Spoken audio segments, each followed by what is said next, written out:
Marcos capítulo 3, nós vamos ler hoje do versículo 1 até o 6.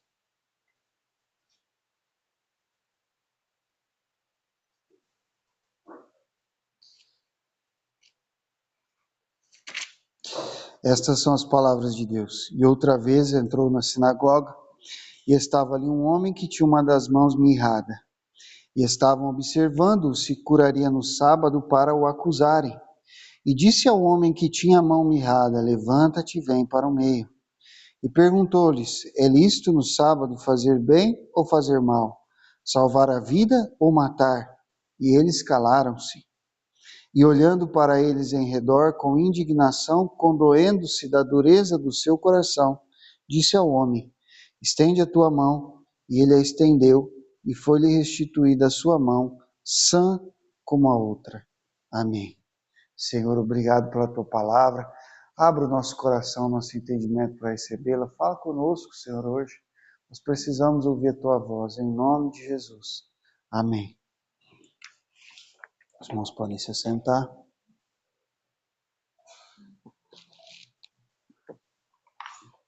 Irmãos, Jesus ele cura tanto mãos quanto corações atrofiados. Aqui nessa passagem, o tema do sábado que nós falamos semana passada aparece de novo. E aqui o contexto é Jesus indo numa sinagoga para participar do culto, da reunião, né? Então, os judeus, eles não se reúnem numa igreja, eles se reúnem numa sinagoga. E Jesus, como bom judeu, chegava no sábado, dia do Senhor, ele ia lá na sinagoga participar do culto. Só que nesse momento, Jesus já era um mestre bem estabelecido, todo mundo sabia que Jesus era um mestre. Então, quando ele chega na sinagoga, não é como qualquer pessoa chegando na sinagoga. Jesus chegou na sinagoga, todo mundo ficou observando o que é que Jesus ia fazer. E naquele dia, no culto, tinha esse homem doente. O problema do homem era o seguinte: ele tinha uma das mãos mirrada. A Bíblia não fala qual das mãos que era, podia ser a direita, podia ser a esquerda, certo? Mas uma mão mirrada é uma mão atrofiada, certo? Então, é uma mão que não tem mobilidade.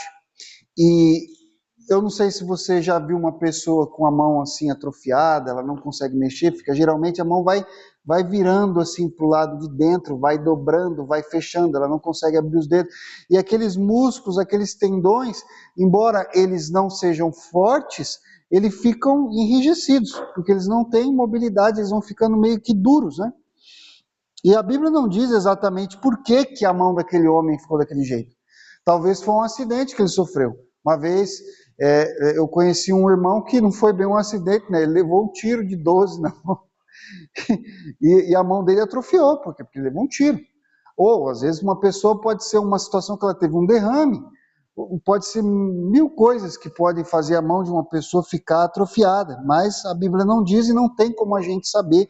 A única coisa que a gente sabe é que aquele irmão ele tinha uma mão dele que era mirrada, era atrofiada. E as pessoas estavam ali só esperando, será que Jesus vai curar esse homem? Mas infelizmente nem todo mundo estava na ideia assim, nossa, olha, está aqui um homem doente, está aqui alguém que é capaz de curar esse homem, né? Será que hoje chegou o dia da bênção? Não, as pessoas estavam olhando aquilo, observando, pensando assim, vamos ver se Jesus vai curar esse homem no dia de sábado. Aí a gente vai pegar ele no pulo, porque no sábado não pode. Então as pessoas que estavam observando para ver se Jesus ia fazer um milagre, infelizmente não tinham boas intenções no coração. Elas já tinham julgado e condenado Jesus, porque os discípulos de Jesus no sábado anterior tinham pegado espigas de trigo para comer. E agora elas estavam esperando para julgar Jesus por curar alguém no sábado, por fazer um milagre no sábado.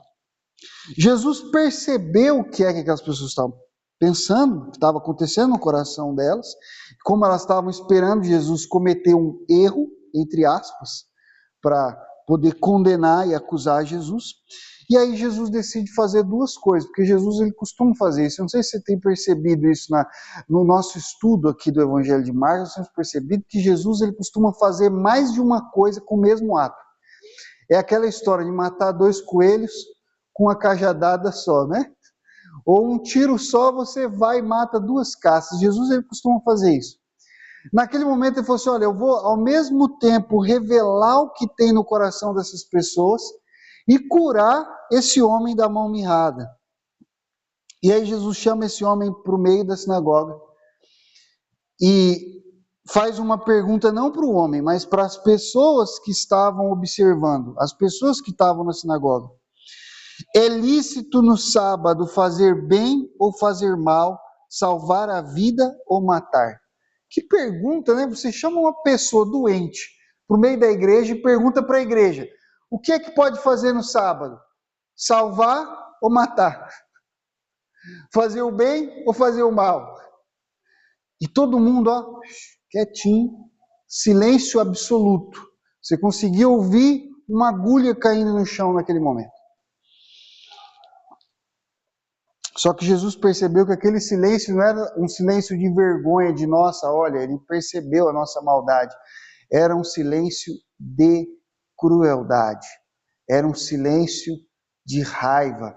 Era um silêncio de um sentimento maligno que tinha no coração daquelas pessoas.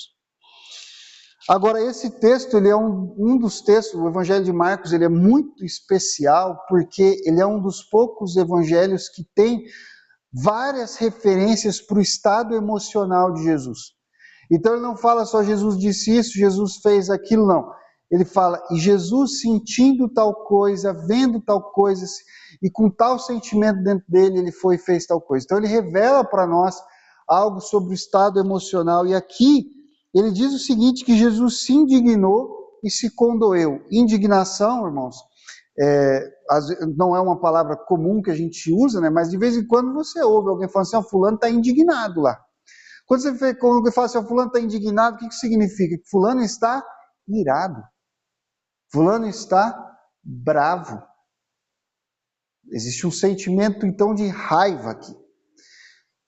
E se condoeu, condoer-se é um sentimento de tristeza por ver o sofrimento de alguém. Certo? Por isso, condoer, ou seja, doer junto. Sofrer por ver alguém sofrendo. Então é um sentimento de tristeza.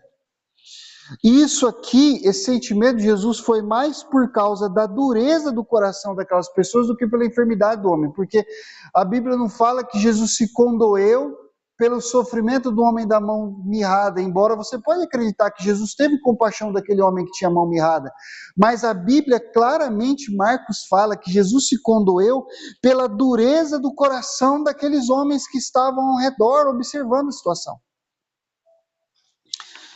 Só que Jesus pega e fala para o homem, estende a mão, o homem estende a mão mirrada, só que na hora que ele vai estender a mão mirrada, ela não está mais mirrada.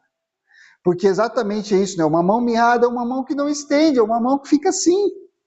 Só que quando Jesus fala para ele estende, ele obedece. E a mão estende, a mão vai, a mão abre. Então quando ele estendeu a mão por causa da ordem de Jesus, automaticamente o milagre aconteceu. Não automaticamente, mas por causa do poder de Cristo operando na vida dele, a mão dele foi curada. Embora esse seja um lindo milagre que Jesus operou aqui, o foco do texto não é o milagre. Quando você lê o texto, o foco de Marcos é a dureza do coração das pessoas que viram aquilo, porque logo em seguida, depois que a mão do homem foi curada, as pessoas que estavam observando Jesus não pensaram assim, vixe, curou mesmo. Então quer dizer que ele é de Deus. Melhor a gente ouvir o que ele tem para falar, né? Se arrepender, não. Quando eles viram o milagre acontecendo, o que é que a Bíblia diz? Pega lá o último versículo, versículo 6. E tendo saído os fariseus na hora que termina o culto, irmão, na hora que termina o culto, toma cuidado, viu? Toma cuidado. Porque a hora que termina o culto, o diabo muitas vezes pega e faz você perder toda a bênção que Deus deu no culto. O culto acabou de acabar, o que é que os fariseus fizeram? Em vez deles falarem assim, eu vou para casa, vou meditar sobre o que aconteceu aqui. Eu vou pensar sobre o que Deus falou aqui hoje. Não. Saindo, os fariseus tomaram logo conselho com os herodianos contra ele, procurando ver como matariam. Os caras saíram do culto pensando em matar aquele que tinha acabado de fazer um milagre extraordinário na frente deles. Você vê a situação do coração do homem? Por isso que, irmãos, às vezes eu vou explicar uma coisa para você. Vir na igreja é extremamente importante, mas não é suficiente. É necessário, não é suficiente. Você consegue perceber a diferença? Olha, se uma coisa ela é necessária, quer dizer que você não pode passar sem ela. Mas se uma coisa é suficiente, quer dizer que se você tem ela, você não precisa de mais nada. Vir na igreja é necessário, você não pode passar sem isso, mas não é suficiente, porque só vir não resolve o problema. Esses fariseus foram na igreja e não resolveu nada. Saíram de lá pior do que tinham entrado.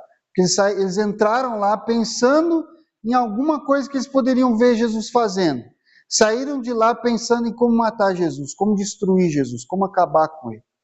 Olha só como o coração desses homens estava mais duro quando eles saíram do que quando eles entraram.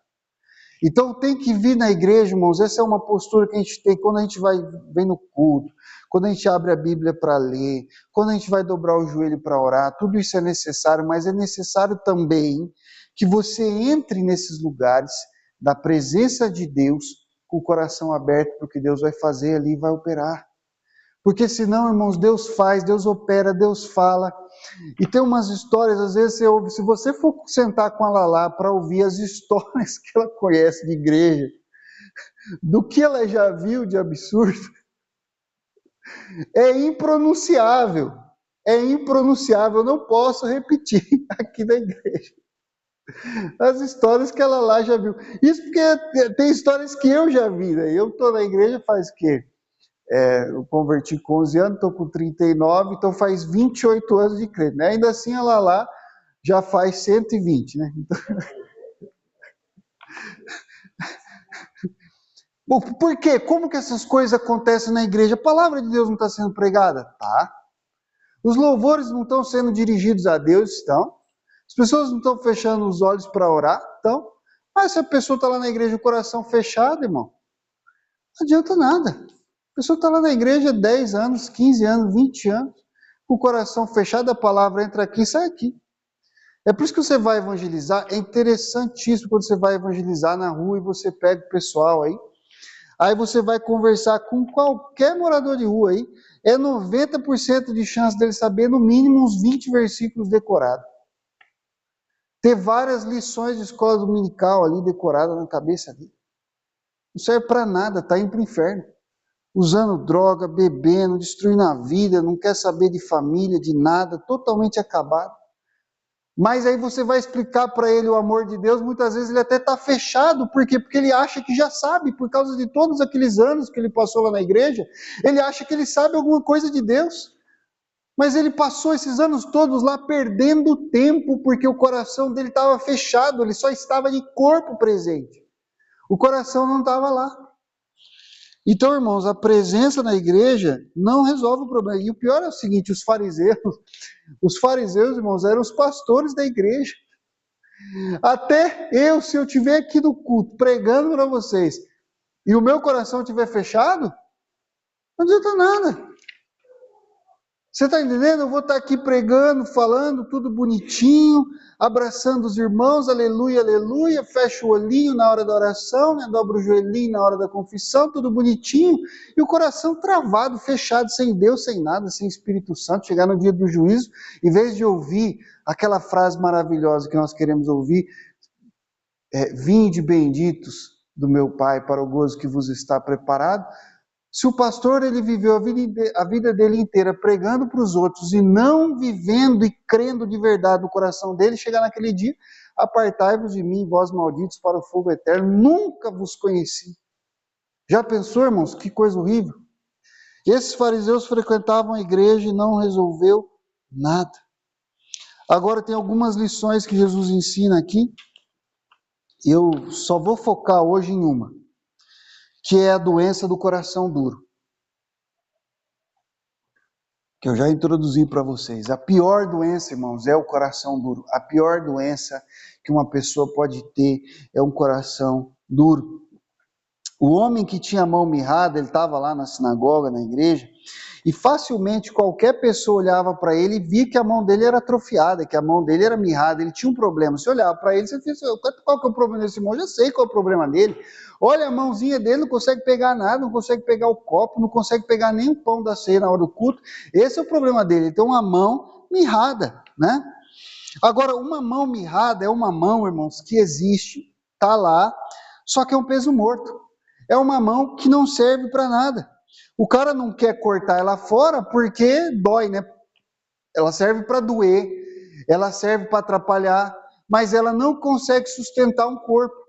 Uma pessoa com a mão mirrada não consegue fazer uma flexão, não consegue fazer, né, eu esqueci a barra aqui, ela não consegue pegar um copo com a mão dela, ela não consegue segurar um objeto, cumprimentar uma pessoa, porque a mão dela é mirrada. Está lá, mas não serve para nada, só serve para sentir dor e ocupar espaço. Agora, um coração duro, irmãos, é muito parecido com uma mão mirrada, em vários aspectos. Não podemos dizer que uma pessoa com coração duro é uma pessoa sem coração, assim como você não pode dizer que aquele irmão não tinha uma mão, ele tinha, ela só não servia para nada. Então, uma pessoa com coração duro tem um coração? Tem, só não funciona, né? Só não serve para nada. Nós podemos então dizer que uma pessoa que tem o coração duro tem um coração que não funciona como deveria. Porque um coração funcional é um coração que devia sentir amor, sentir fé, sentir esperança, ter temor de Deus, ter sabedoria, ter compaixão para com o próximo, ser uma fonte de vida para o corpo todo, não é?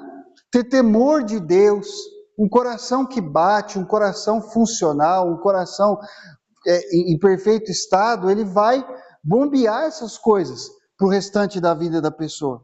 Mas um coração duro é um coração que não bate, é um coração que não bombeia, assim como uma mão atrofiada é uma mão dura, né? Uma pessoa, infelizmente eu vi um sofrimento terrível que meu avô passou, ele teve vários AVCs, e cada AVC que dava, ele teve muitos mesmo, muitos AVCs. E cada AVC que dava ia endurecendo mais, e conforme ele não conseguia se mexer, o corpo dele ia atrofiando.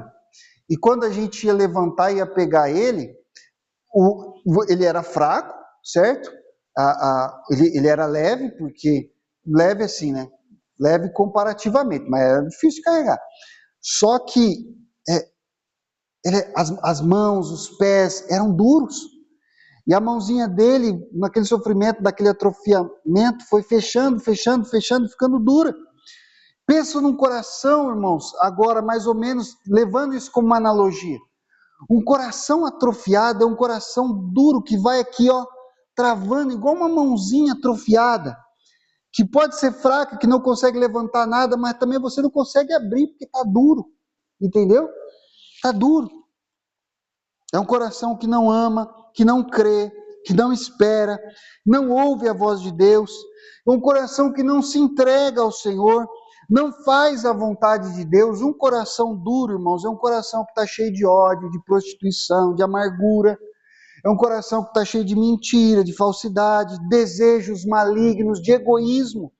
Aliás, o egoísmo é uma característica muito importante de um coração duro. Por quê? Porque um coração funcional, irmãos, um coração que está batendo bem, é um coração que ele tem um movimento de expansão e contração, não é?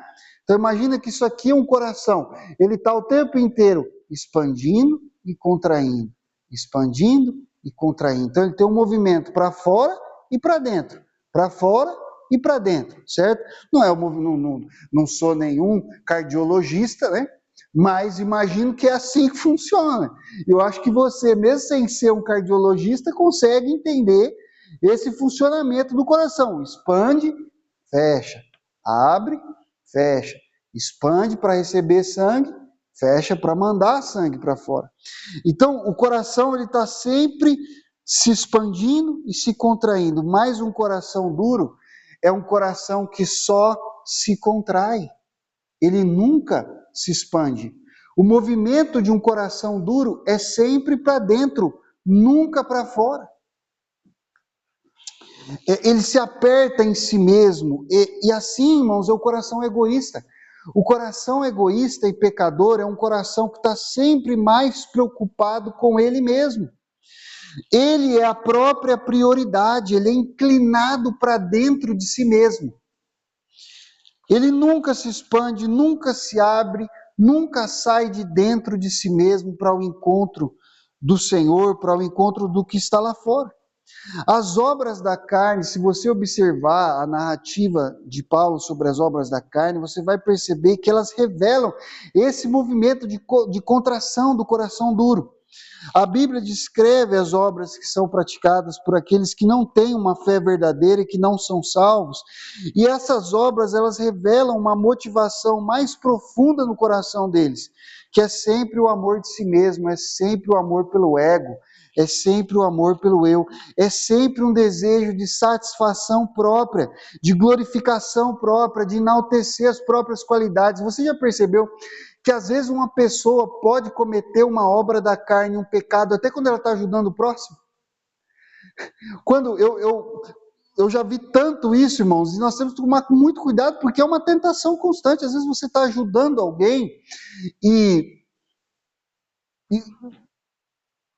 a grande recompensa que você quer por ajudar aquela pessoa é a glória que você vai receber, certo? Quando as pessoas souberem o quão bonzinho e maravilhoso e cheiroso e fofinho você é. Então, existe isso. Existe isso. Pessoas que fazem, às vezes, até o bem com más intenções, mas ela não consegue perceber que a motivação dela em ajudar o outro é egoísta.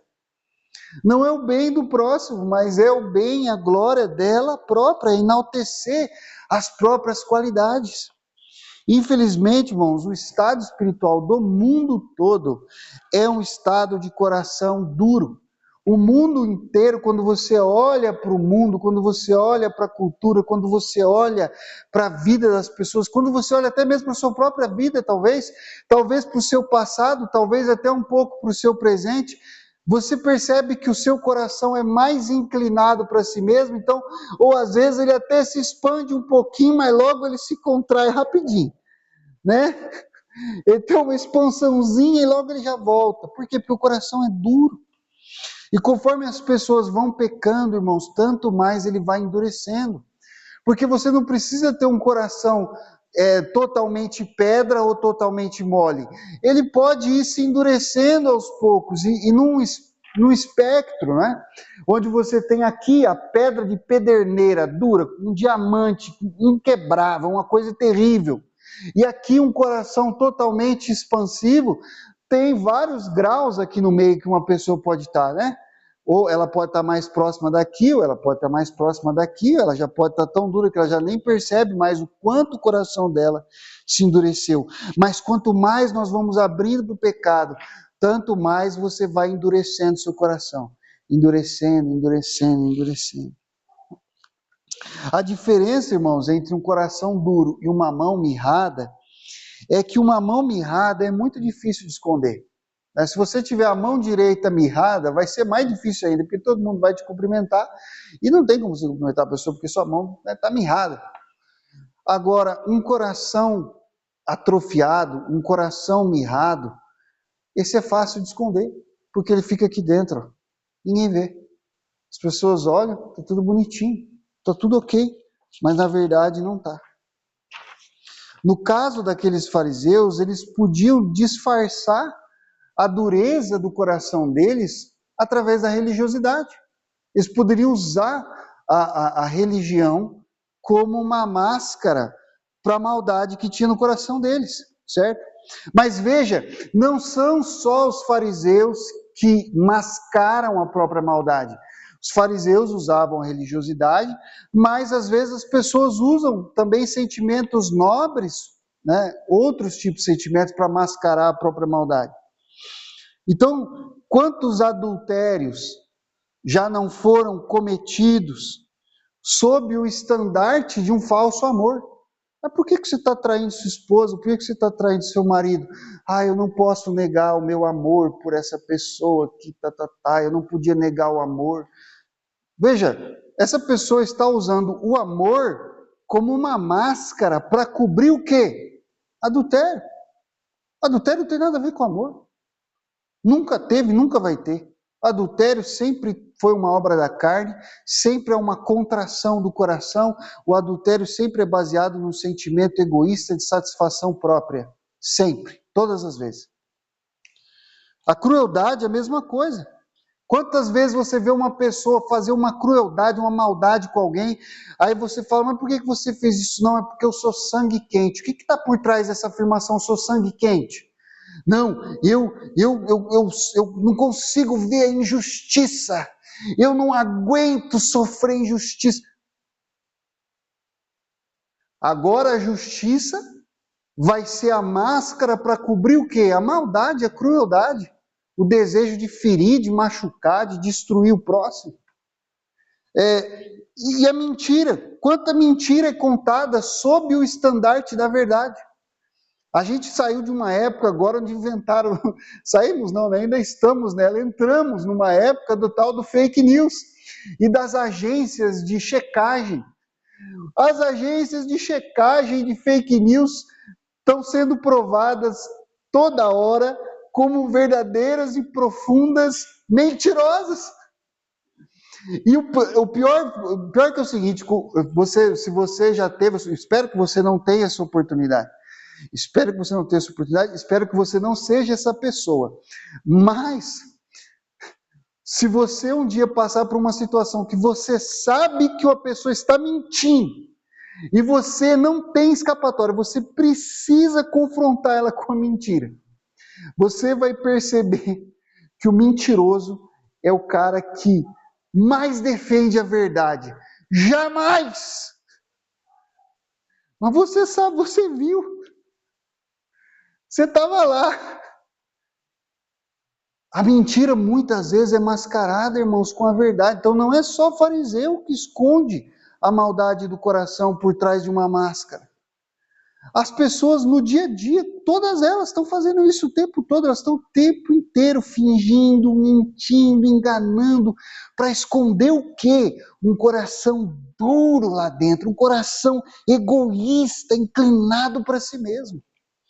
Os fariseus não são os únicos capazes de utilizar um verniz de bondade, de justiça, para cobrir uma motivação maldosa dentro do seu coração.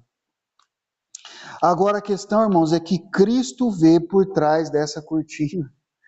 Veja, eu estava estudando uma coisa muito interessante esses dias, acho que foi ontem, eu até falei, nossa, falei, assim, eu nem sei o quanto disso, mas eu não tive oportunidade na minha juventude de estudar física. Na minha escola eu tinha nota lá, só nunca tive aula, né? O pessoal que estava na escola provavelmente também passou por algumas matérias assim, né? Química, física e tal. Eu tenho nota, nunca tive aula, não sei como eu tenho nota, mas está lá no meu histórico, né? E aí, então assim, tem um monte de coisa de física, de química que eu não tive acesso. Né? E o pouquinho que eu sei, eu estudei sozinho. Eu estava estudando luz do ponto de vista químico. E aí eu descobri que existe o espectro, né, que existe o que a gente consegue ver de cores, é um pedacinho desse espectro enorme. E dentro desse espectro existe as luzes infravermelhas, que o nosso olho não é capaz de enxergar, existe muita luz abaixo do vermelho, e as ultravioletas, as luzes acima do violeta. Agora, essa faixa de luz que a gente enxerga é a luz que bate no objeto, reflete no nosso olho, e a gente tem o receptor para enxergar. Mas existem luzes, Deco, certos níveis de luz que atravessam o seu corpo. Se o nosso olho enxergasse esses níveis de luz e a gente não enxergasse os níveis de luz que a gente enxerga, nós veríamos uns aos outros transparentes. Você entende? Então, por exemplo, o Wi-Fi é um tipo de luz e ele atravessa a parede, ele atravessa concreto. É uma luz que atravessa a parede. Certo? O raio-x, o raio que vai ser usado na radioterapia da Irene, e eu fiquei com a minha cabeça bugada, assim, eu falei, meu Deus, como é que... Porque a explicação do da radioterapia é um tipo de luz para a qual a célula saudável é transparente, mas a célula cancerígena não é. Então é uma luz que ela atravessa a célula saudável como se fosse ar. Só que quando ela bate na célula cancerígena, ela reflete ali, ela modifica, causa um giro no elétron das moléculas, e aí entra uma bagunça, uma coisa, eu já não entendo nada, imagina explicar, eu fiquei fascinado com isso. Só que eu fiquei pensando, meu Deus, cara, aquilo entrou no meu coração de uma maneira, porque eu estava falando sobre como Jesus enxerga por trás das máscaras. Porque o meu olho só vê um certo tipo de luz que bateu aqui e voltou. Se você botar uma máscara, irmão, eu não vou enxergar, certo? A não ser que Deus, por uma dádiva, um milagre, me deu uma revelação. Mas, via de regra, fica em paz, pode vir aqui mascarado, que eu nunca vou saber. Você vai me enganar bonitinho, eu vou cair certinho.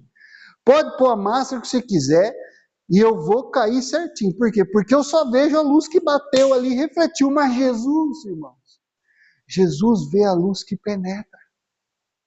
Jesus vê a luz que penetra a sua carne e ela bate lá no seu coração. Não no seu coração físico, ela bate até no seu espírito.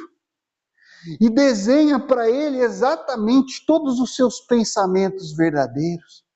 Todas as inclinações que realmente tem dentro de você e os sentimentos que tem aí dentro, ele vê com perfeição. O olho dele capta todas as faixas de luz. E ele enxerga tudo. E não só essas físicas que a física estuda, mas até as espirituais que ninguém consegue estudar. Que só ele entende. Ele enxerga por trás. Cristo não se enganou nem por um segundo a respeito das reais motivações daqueles fariseus. Jesus sabia desde o início da dureza de coração deles, da maldade que motivava eles por dentro, e que eles nunca quiseram que Jesus curasse aquele homem por amor do homem. Jesus sabia que os fariseus queriam que Jesus curasse o homem da mão mirrada, mas nunca foi porque, poxa, o homem tem a mão mirrada, né? Sofre pra caramba. Eu imagino, nunca tive a minha mão mirrada, mas eu imagino que uma pessoa que tem a mão mirrada tem uma série de dificuldades, né? Coisas que ela não consegue fazer. Por exemplo, o nosso irmão Deco, graças a Deus, ele toca ali a guitarra, mas se ele tivesse a mão mirrada, ele não conseguiria tocar guitarra, ele teria que procurar outra coisa para fazer, né? Então, assim, a mão mirrada estava um monte de limitações para a vida daquele homem, mas nunca aqueles fariseus estavam pensando na necessidade do homem, eles estavam pensando só em como fazer Jesus cair numa suposta falha para poder derrubar e destruir a vida dele. A ideia deles era que se Jesus cometesse um suposto pecado e eles pudessem matar Jesus, então você fica pensando, por que esses fariseus queriam matar Jesus, cara? Qual que é o problema? Pura inveja. Eles só não queriam ter concorrência, porque eles gostavam da atenção das pessoas. Todo mundo olhando para eles, agora chegou o pastorzão fulano de tal, grande homem de Deus, porque quando ele bate assim, autoridade. E eles gostavam disso. Eles gostavam de ser apresentados como grande mestre, como grande professor, como grande coisa. Só que quando Jesus chegou, meu amigo, ninguém mais olhou para eles. Agora é só Jesus para cá, Jesus para lá, porque Jesus fez isso, porque Jesus fez aquilo. Eles já não aguentavam mais ouvir falar desse tal de Jesus. Ninguém mais fala do grande pastor fulano de tal, do grande fariseu, não sei de onde que veio, tal. Agora é só Jesus para todo lado. Então eles queriam o quê? Atenção. Eles queriam a atenção. Você vê que mediocridade, que baixeza, querer matar alguém por inveja. Mas era isso que tinha no coração deles. E a Bíblia diz isso é muito interessante, que a Bíblia diz exatamente o que é que Jesus sentiu por aqueles homens. Isso, irmãos, me deixou mais chocado ainda, porque quando você ouve falando que Jesus se indignou, você se identifica, você fala, eu também fiquei indignado. Jesus está com raiva? Eu também estou com raiva. Fico nervoso aqui com esses homens, esses fariseus. Aí você já fica com vontade. Só que a Bíblia não fala só que Jesus se indignou, A Bíblia fala que Jesus se condoeu, e não só se condoeu com o homem doente, se condoeu com os fariseus. Ficou triste pela maldade deles, pela dureza de coração deles. Então vamos falar um pouquinho sobre a raiva que Jesus sentiu com relação àqueles fariseus. Porque muitas pessoas se esquecem, irmãos, de que o mesmo Cristo que entregou sua vida por nós na cruz, que morreu pelos pecadores, é o Cristo que um dia vai estar sentado num trono julgando os pecadores. E para uns ele vai dizer, vinde benditos, para outros apartai-vos. Para alguns, veja, hoje Jesus, o mesmo Jesus que hoje fala para você, vinde após mim, vós todos que estáis cansados e sobrecarregados, eu vos aliviarei, é aquele que vai dizer naquele dia, se você não aceitar o convite dele hoje, apartai-vos de mim, vós todos que praticais a iniquidade, não vos conheço, nunca vos conheci. Então, Jesus se ira com o pecado, ele odeia o pecado, ele detesta o pecado. Jesus, ele não acha que as coisas erradas que estão dentro do nosso coração são coisas bobas. Não, essas coisas erradas são as coisas que fizeram com que fosse necessário que ele morresse na cruz. Jesus odeia a nossa maldade, a nossa inveja, a nossa carnalidade, o nosso pecado. Ele detesta essas coisas. Cristo realmente se ira contra o pecado. Foi por isso que ele ficou indignado com aqueles fariseus, por causa do pecado que tinha dentro deles. Jesus abomina toda a escuridão, sujeira que tem no nosso coração. E a Bíblia fala, inclusive tem um versículo no Antigo Testamento que diz assim, que Deus não pode olhar para o pecado, ele não consegue suportar o cheiro do negócio. É fedorento. Tem uma coisa interessante, um dado, que o ser humano ele consegue se acostumar com qualquer cheiro em questão de algumas horas. Então você vê, por isso que o camarada, ele entra, ele começa a trabalhar no esgoto, ele se acostuma. O camarada, ele vai ter que mexer alguma coisa no lixão, no começo ele faz assim, né? Daqui um pouquinho, meu amor, ele já tira a mão aqui e já está assim, normal. Ele se acostuma com o cheiro do lixão, ele se acostuma com o cheiro do esgoto, ele se acostuma. Se você precisar, não espera que você nunca precise, mas se um dia você precisar limpar uma fossa, né? Você vai perceber isso, que o nariz humano ele se acostuma. A Bíblia garante que Deus nunca se acostuma com o cheiro do pecado. Sempre ele sente nojo. Sempre sente vontade de vomitar. Sempre é algo detestável para ele, ele nunca se acostuma com o pecado. Um coração duro, irmãos, é um coração que está tão acostumado com o pecado, tão habituado, que ele não consegue nem pensar em fazer diferente.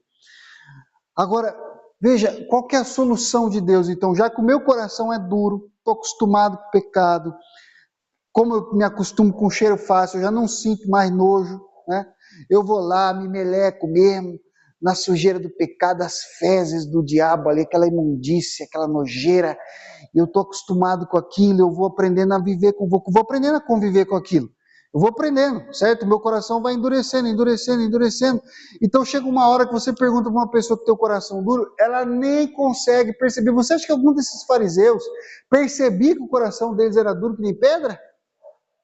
Você acha mesmo que algum deles ia dormir à noite e falava assim, nossa, meu coração está tão duro. Eles estavam certos, cara.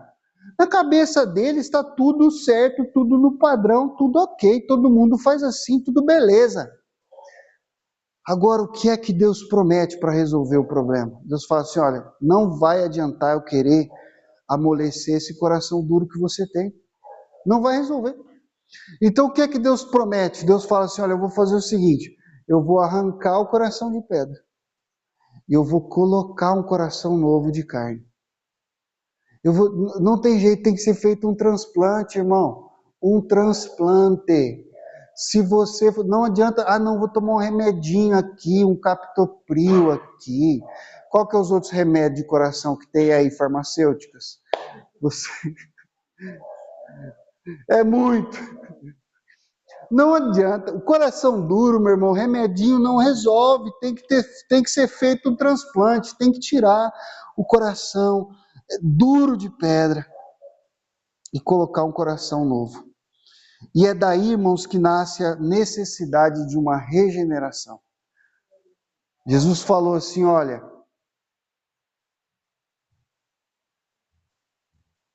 para você ver o reino dos céus, você precisa nascer de novo.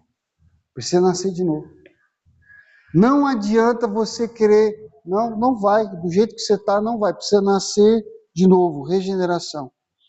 Agora, o que é regeneração? Regeneração, de novo, generação, nascimento. Regeneração, novo nascimento. Certo? É isso que significa. É uma operação divina, através da qual Deus nos dá um novo coração. Um coração que faz o quê? Se expande. Ele não fica só contraído, só para ele mesmo. Ele é capaz de olhar para fora. É um coração que ama, é um coração que olha para além de si mesmo. É um coração que não se deixa levar pelos seus desejos egoístas do pecado, mas que entende a verdadeira natureza do amor na santidade de Deus.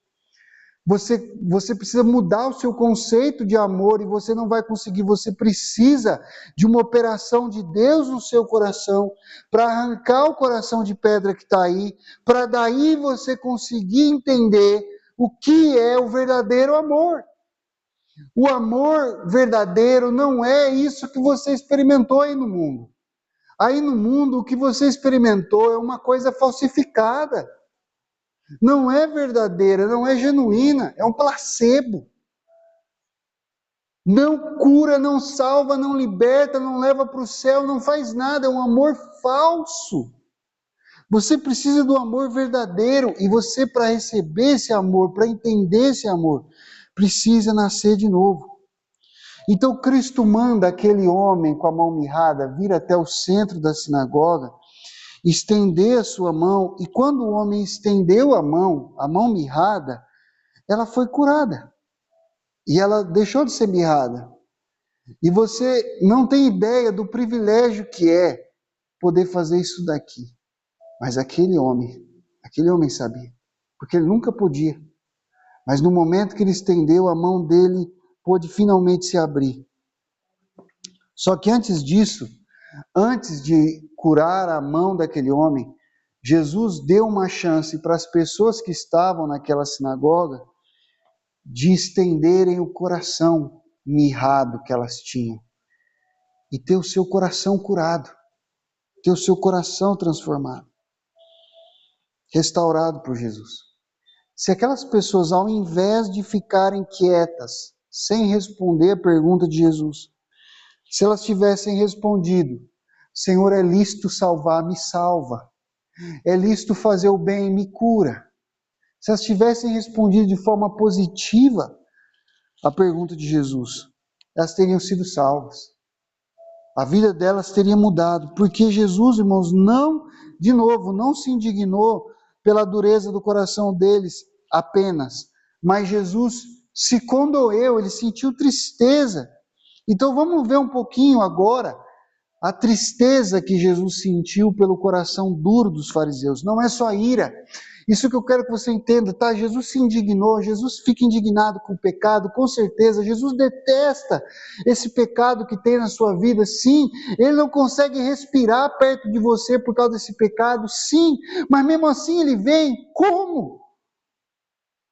Porque Jesus se entristece ao ver sua vida nesse estado, ao ver o seu coração nessa situação.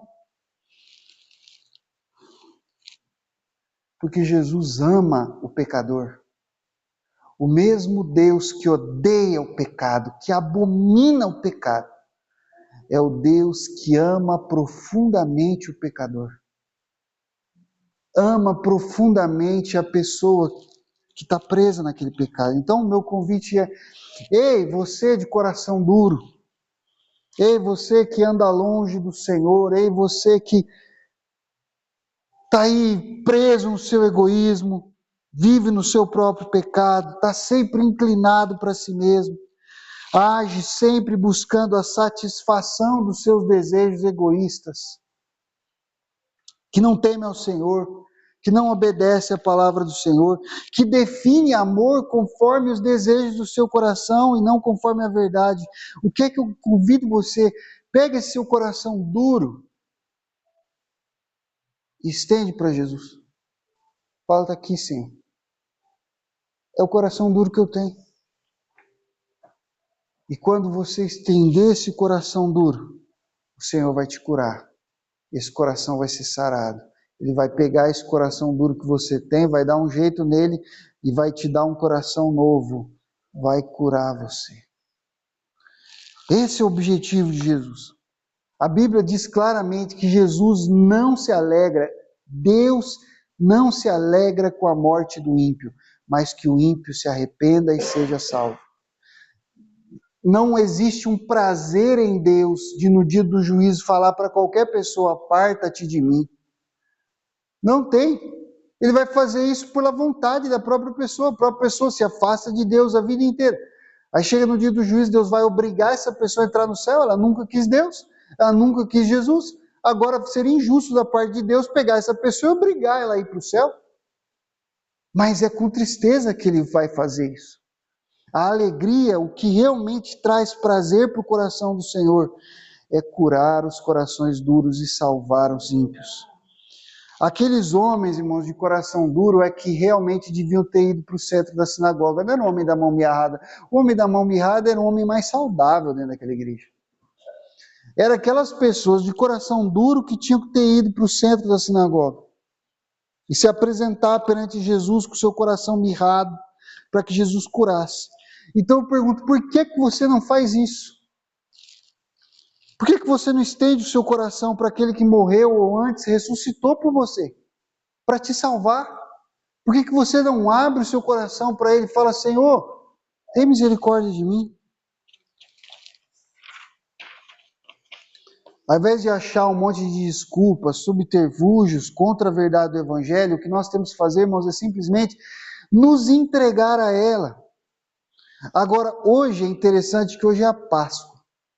Então, na Páscoa, nós estamos comemorando a morte e a ressurreição do Senhor Jesus. E então é um dia perfeito para falar de regeneração, porque o que é regeneração? É o início da ressurreição da nossa vida. A regeneração é o início da ressurreição, porque você vai ter o seu corpo ressuscitado e glorificado naquele dia, se o seu coração foi ressuscitado hoje. O seu coração duro e morto precisa ser ressuscitado hoje. E naquele dia o seu corpo vai ser ressuscitado e glorificado para estar com Cristo. Então a regeneração, um coração novo hoje, é o primeiro órgão da ressurreição que Deus te dá. O primeiro órgão ressuscitado que Deus te dá é o seu coração novo, que Ele coloca no seu peito quando você é salvo. Jesus morreu por nós, mas a Bíblia não diz só que Ele morreu por nós, Ele também ressuscitou por nós. Para que nós que estávamos mortos nos nossos pecados, pudéssemos ressuscitar com Ele e viver uma vida nova com Ele. E o início dessa ressurreição acontece no coração e é consumado na glória. Naquele dia é a consumação, é a coroação de uma obra que o Senhor já começou hoje. Mesmo que nós agora, com coração novo, ainda padeçamos, soframos, ainda que você fique doente, tenha grandes lutas e até mesmo venha morrer, porque a verdade é que a maioria de nós vai morrer. Mesmo, a não ser que Jesus Cristo volte agora, né, e todo mundo seja arrebatado, né, nós vamos morrer em algum momento. E faz parte. Mas nós vamos ressuscitar com Cristo. Já começamos a ressuscitar agora e vamos ser completamente ressuscitados no dia da vinda do Senhor.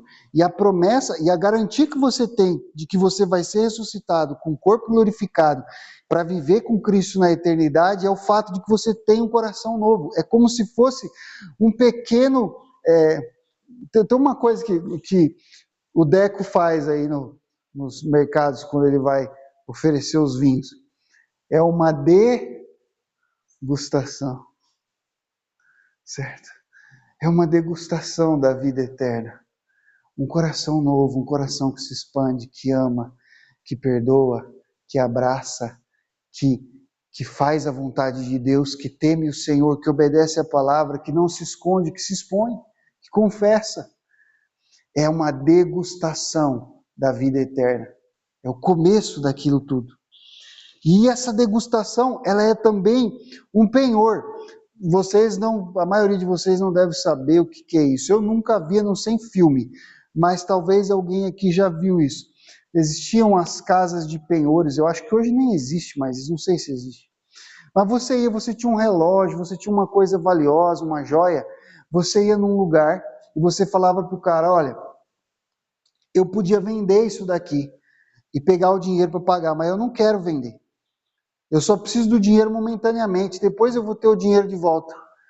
Então o cara estabelecia um prazo com você e um juro, e você entregava aquele bem para ele como um penhor, uma garantia de que se você não voltasse para pagar no prazo, ele podia vender e pegar o dinheiro baseado no valor daquele bem que foi avaliado. Tá? Então o penhor era uma garantia de que você ia trazer o dinheiro de volta, correto? Agora, essa vida nova, ela funciona mais ou menos como um penhor. A Bíblia fala que essa vida nova é uma operação do próprio Deus em mim, não sou eu operando, é o Espírito Santo entrando em mim. Por isso que a regeneração e a vinda do Espírito Santo e o batismo do Espírito Santo são a mesma coisa. O Espírito Santo entrando dentro de você é que gera vida nova no seu coração. Agora, a Bíblia também diz que o Espírito Santo é o penhor da nossa salvação. Ou seja, quando Deus dá para você o Espírito Santo morando no seu coração, te dando esses novos sentimentos, esses novos pensamentos, essa nova forma de ver a vida, esse Espírito Santo é a garantia que Deus te deu. Olha, eu vou vir e vou entregar o restante, tá? Eu venho mais tarde e entrego o restante. O que é o restante? Ressurreição, vida eterna, presença e felicidade eterna com Deus. Penhor, o Espírito Santo é o penhor. Se você tem o Espírito Santo, não abra mão dele por nada, não perca isso por nada. Se você não tem, busque com tudo que você tem, até você receber. Você precisa disso. Então nós precisamos agora, irmãos, de duas coisas. Primeira coisa, nós precisamos vir até Jesus e estender o nosso coração a Ele. Meu coração é esse. Esquece o A, vamos para o B, pelo amor de Deus. Passa do A e vamos para o B, certo? Enquanto você fica na desculpa, enquanto você fica atrasando a coisa, o diabo só vai passando mais rasteira, destruindo mais. Não, para com isso. Vamos entrar aqui num acordo. Pega o seu coração duro do jeito que ele está, sujo do jeito que ele está, traz para Jesus e estende para ele. Fala, Senhor, está aqui quem eu sou. É isso que eu sou. É nojento? É. Eu também estou começando a ficar com nojo. Tem misericórdia de mim? Se aquele homem falasse, não, Senhor, eu não vou estender minha mão mirrada não, porque minha mão mirrada é feia. É uma mão feia, toda curtinha assim, toda atrofiada, meus dedos magrinhos, tudo duro. Não vou entregar não vou estender não. Ele não teria sido curado. Teria saído que nem os fariseus com o coração duro e ele com a mão dura. Mas quando ele estendeu, ele foi curado. Estende o coração duro. Jesus cura. Não tem mais. Jesus quer que você estenda, Jesus quer te salvar. Jesus não veio salvar quem não precisa de salvação. Jesus veio salvar quem precisa. Se você está perdido, se o seu coração está duro, está cheio de inclinação, cheio de desejo maligno, adivinha só para quem? Adivinha não que é pecado, nada de adivinhação. Mas raciocina comigo. Faz a lógica. Para quem Jesus veio? Para você. Irmãos, se você é um perdido, você não devia se sentir mais confortável diante de qualquer pessoa na terra a não ser de Jesus Cristo. Ninguém ama mais os perdidos do que Jesus. Então, perdidos, venham até Jesus. Ele os ama. Ele os ama. Seja encontrado, deixa de ser um perdido, comece a ser um achado. Comece a ser um encontrado. Segunda coisa que nós precisamos é permanecer com Jesus. Por que eu falo permanecer? Por quê? Irmãos, aquilo que nos foi dado gratuitamente pode ser perdido. Se você negligenciar a graça que foi dada, o amor que Deus te revelou, isso pode ser perdido por negligência.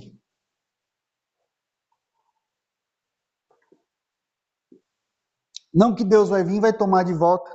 Deus não quer, Ele deu porque Ele quer que você tenha.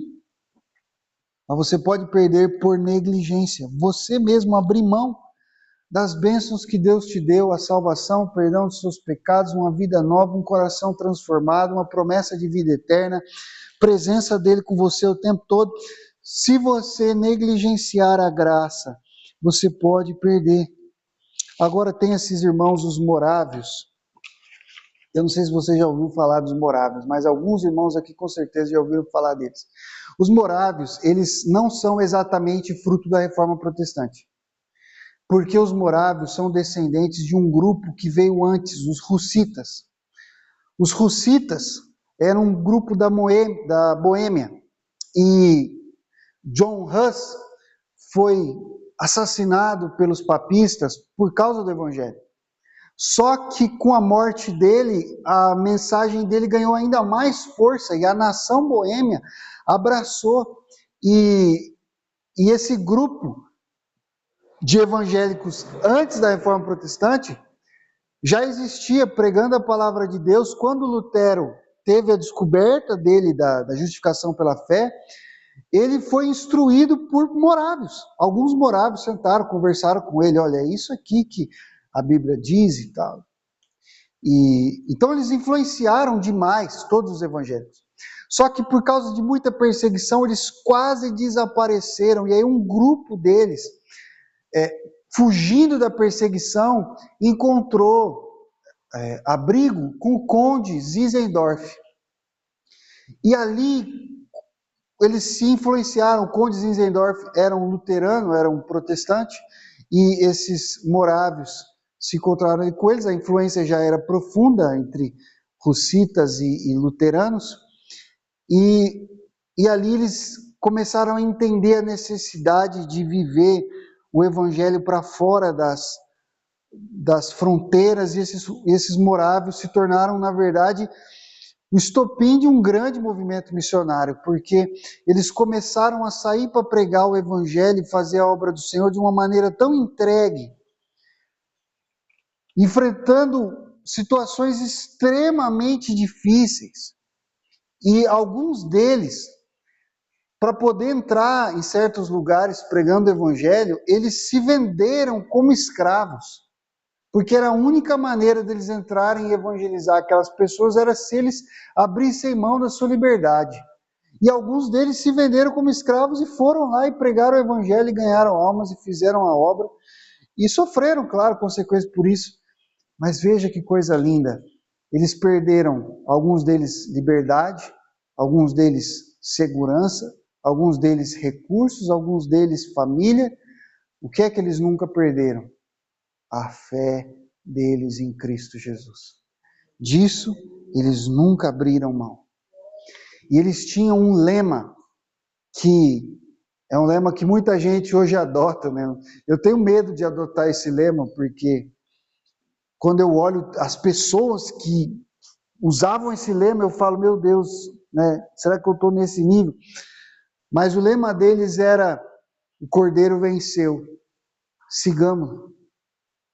Jesus é o Cordeiro que venceu na cruz, eu vou seguir ele, vou vencer com ele. Então, meus irmãos, Cristo morreu, Cristo é o Cordeiro de Deus que morreu por nós, que ressuscitou. Nós morremos com ele, ressuscitamos com ele. Então eu convido você, vamos viver com ele.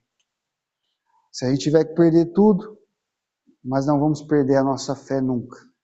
Não vamos jamais abrir mão daquilo que o Senhor nos deu. Amém? Senhor, obrigado, Pai, pela Tua palavra, pela Tua misericórdia, pela Tua graça, pelo sacrifício de Cristo por nós, que é a nossa salvação, pelo perdão dos nossos pecados, pelo amor de Deus e pela graça do Senhor Jesus. Obrigado, Senhor. Nos dá força, Pai, para Te amar.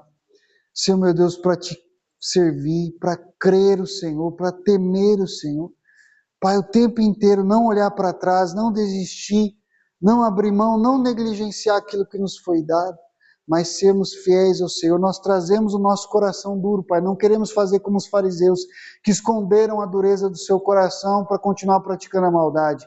Nós, Pai, abrimos mão disso, estendemos o nosso coração perante os teus pés, falando: Senhor, nos perdoa, dá-nos um coração novo, Jesus. Está aqui o coração que eu tenho, é um coração duro, é um coração cheio de pecado. Me dá um coração novo, Senhor, me perdoa, me purifica, me transforma, me dá uma regeneração, uma nova vida, em nome de Jesus, Senhor.